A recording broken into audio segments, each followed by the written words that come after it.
तपाईं अमेरिकामा हुनुहुन्छ भने चाहिँ यो प्लान्टसँग बच्नु है। यो एकदमै डेन्जरस नर्भ एट्याक गर्ने प्लान्ट हो।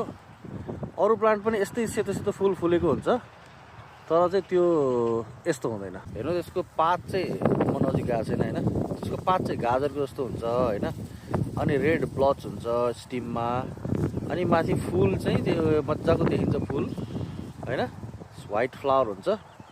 यो चाहिँ डेन्जरस हुन्छ एकदमै यति हानिकारक हुन्छ कि कोही मान्छे यसो फुल सुँग्यो भने हार्ट एट्याक भएर सुसाइड पनि हुन्छ। म चाहिँ यहाँ बारीमा आउँदाखेरि चाहिँ 2-3 वटा देखेँ मैले।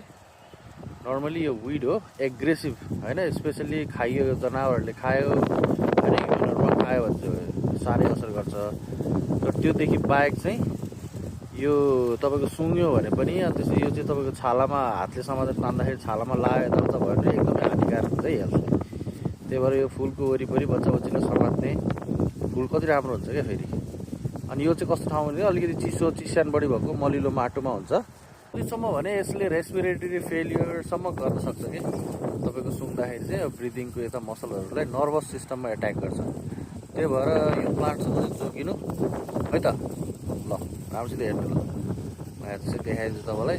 रातो हुन्छ त्यो ब्लच चाहिँ अमेरिकामा हुन्छ होइन, यता चिसो ठाउँमा चाहिँ अलिक कम हुन्छ। तर यहाँ म टेनेसीमा चाहिँ रहेछ, अब धेरै नै हुन्छ कि के हुन्छ मलाई थाहा छैन। तर हेर्नुहोस् त्यो रातो हुन्छ, त्यसपछि माथिपट्टि त्यो सेतो फ्लावर मजाको हुन्छ। त्यो पात चाहिँ गाजरको जस्तो हुन्छ क्या, गाजरको जस्तो पात हुन्छ। सतर्क रहनु है त।